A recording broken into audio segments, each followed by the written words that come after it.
안녕하세요. 서초동 모모사 김철주입니다. 오늘은 서울중앙교보법원에 나왔는데요.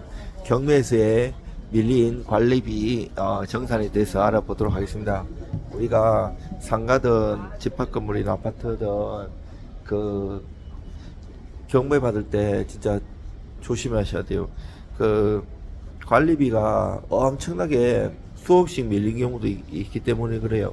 그리고 이제 그 상가든 입주자 대표회의가 있고 또 관리사무소가 있어요. 관리사무소에서는 이 대법원 판례가 바뀌는 거 알고 있는 사람도 있지만 모르는 사람도 있고, 알고 있어도 다 청구하는 경우가 많아요. 그래서 이거 전 임차인이든 전 소유자가 밀린 거 다 내라고 하는데, 그 최근 2001년도 대법원 판례가 변경돼서 그 공용 부분에 대해서만 승계를 한다고 돼 있어요.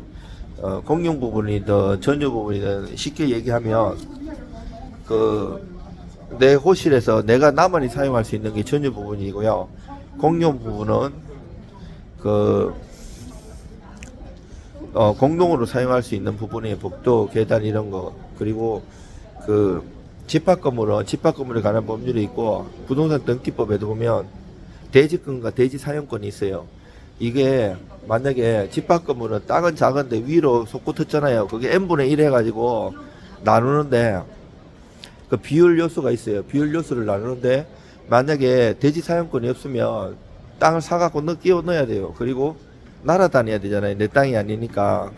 그게 땅은 작은데 호실에 건물을 용적률 쭉 올려가지고 거기서 이제 법리가 작용하는 거예요. 그래가지고 이제 그 대지권, 대지사용권 이런 것도 있고요. 이제 판례가 그 전 소유자가 만약 소유자든 임차인이든 사용했을 거 아니에요. 전유 부분은 그 걔들한테 받으라는 거예요. 근데 공용 부분에서는 밀린 관리비 같은 거 낙찰자가 인수하라는 거예요. 근데 중요한 거는 이게 민법에 보면 보통 채권 20년, 그리고 뭐 장기 소멸시효 10년, 그리고 단기 소멸시효 1년짜리가 있고 3년짜리가 있는데, 이거 관리비는 매달 내는 거잖아요. 이거는 법조문에 3년의 소멸시효에 걸린다고 돼 있어요. 그래서 옛날에 처음에 이제 경매 나가지고 감정평가 받아고 계속 밀려갖고 몇 년 걸리는 거 있걸랑요. 3년 이전 거는 인수를 안 해요. 즉 공용 부분에 대해서 그 3년 내에 밀린 관리비만 내면 되는데, 관리사무소에 따라서는 그거를 딱 판례대로 예시하면서 언제까지 계산해가지고 내는 경우도 경매 받아보니까 있지만, 그건 드물고 대부분은 그 판례를 알든 모르든 다 청구를 하려고 해요. 다 이렇게. 왜냐면 이제 전 소유자는 망해갖고 나갔기 때문에 임차인이든 그 소송을 해가지고 다시 받는다는 거는 쉽지가 않아요. 소송하고 또 강제집행하고 또 다르잖아요. 소송한다고 돈을 다 주는 게 아니고 또 강제집행 절차를 취해야 되는데, 망한 소유자가 과연 재산을 숨겨놨지 없어요. 그래서 못 받았기 때문에 낙찰자한테 받으려고 이거 안 주면 못 들어간다고 막 이런 식으로 얘기하는데, 정확하게 법리를 대가지고 딱딱 얘기하면 돼요. 물론 법리대로 얘기하면 또 이제 관리소하고 대립각을 세우면 사실 나중에 세주기도 힘들고 또 이렇게 협조하기 힘들어가지고 다 내는 경향도 많아요. 이렇게 그 관리소장이 회유를 하걸랑요. 협박도 하고, 이거 이렇게 되면 장사하기 힘들고, 내가 이거 다 내면 이거 새도 잘 나가게 하고, 이렇게 인테리어 공사하는데 협조 많이 해주겠다고. 왜냐면 인테리어 공사하는데 그 옆에 방해되기 때문에 민원 내끌랑이 그건 못해요. 그래서 그런 거 안 하게 해준다고 이렇게 회유하기도 하는데, 보통 그런 거는 그 공사 소장이 다 하기 때문에 큰 문제는 안 됩니다. 그래서 이왕이면 그 법대로 공용 부분에 3년 이내에 단기 소멸시효에 해당하는 소멸시효에 걸리지 않는 밀린 관리비면 내면 되고요. 또 조심해야 될 게, 이제 경매 같은 경우에는 그 당해세 있잖아요. 세금이 많이 압류되는 게 있어요. 지금 전세 사기 이게 문제가 되는 게, 내가 그 건저당권 대출이 없다고 대학령에 있는 선순위라고 더 간다고 생각하지만 실질적으로 구제를 못 받는 게 많아요. 그 당에서 세금 압류돼 가지고 막 몇채씩 되잖아요. 10채, 100채, 막 1000채 이렇게 되는. 그래갖고 걔가 그 당의 세금 압류가 먼저 배당을 받아가기 때문에 내가 배당을 많이 못 받을 수 있고 여러 가지 문제가 생길 수가 있어요. 이제 대학령에 있는 임차인 같은 경우에는 주거용에서 내가 그 대학령 있지만 배당 요구를 할 수도 있고 배당 요구 안 하고 버텨가지고 낙찰자한테 계속 여기 살아도 되고 대항에서 아니면 배당 요구해서 돈 받고 나가는 경우도 있고요.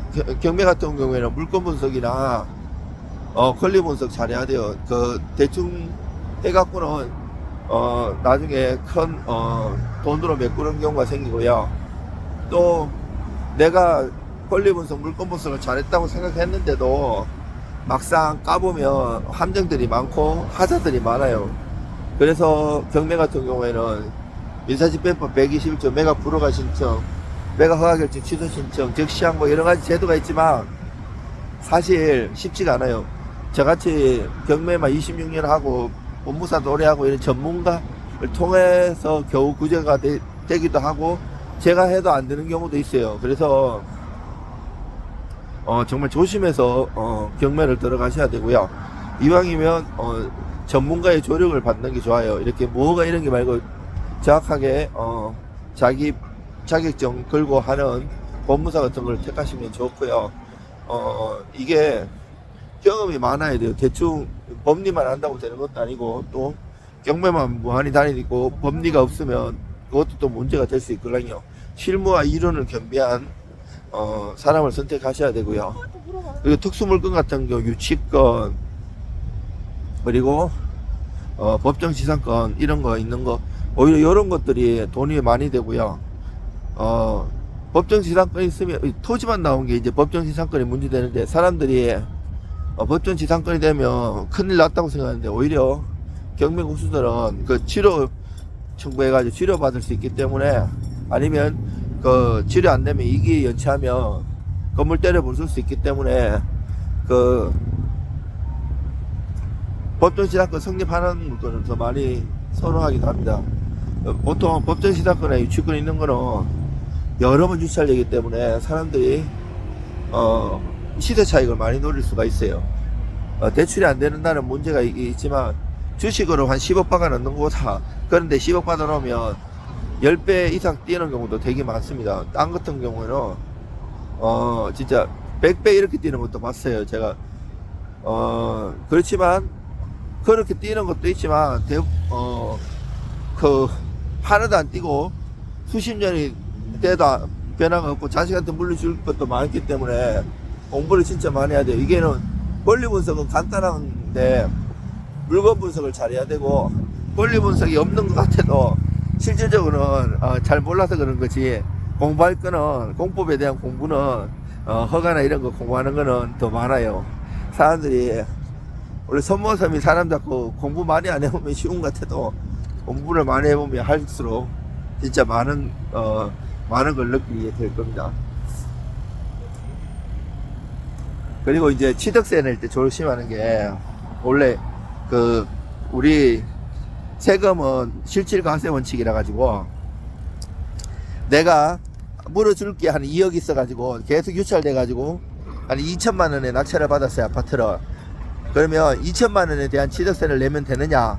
그렇게 내면 나중에 누진 과세하고 가산세까지 붙어갖고 나옵니다. 다 내가 물어줄 가격까지 해야 되고요. 유치권 같은 것도 처음에 확정이 안 되더라도 내가 그거를 공제하든지 추가한 경우에 그거에 대해서 실질적으로 내가 취득하는 가액에 따라 가지고 취득세를 내야 돼요. 그리고 하면 할수록 공부는 처음에는 아무것도 아닌 것 같아도 그렇다고 어렵게 생각하실 필요도 없고요. 경매든 채권이든 주식이든 공부를 많이 하셔야 돼요. 재테크 같은 경우. 근데 대충 알아가지고 대충 하면 큰 사고가 나요. 그래서 공부는 처음에 이제 부담 없이 하되 어느 정도 수준이 되면 정말 심화학습을 하셔야 돼요. 내가 모의 투자도 하고 실질 투자도 하면서 전문가의 조력을 받아가면서 꼼꼼히 체크하고, 임장은 이렇게 하고, 아파트 임장은 이렇게 하고, 임야나 산은 이렇게 하는구나, 이런 거를 두고두고 공부를 하셔야 돼요. 지금 바람도 많이 불고, 아이고 11월 10일인데 많이 날씨가 장난 아니네요. 춥고 내일은 영하 뭐 10도 된다고 하는데, 하여튼 여러분들 힘내세요. 저도 법무사를 오래 하고 부동산도 오래 했지만 요즘처럼 경기가 어려운 적이 없는 것 같아요. 저도 많이 어렵습니다. 많이 어렵지만 저 자신 생각하고 버티니까 여러분들도 힘내시길 바랍니다. 감사합니다.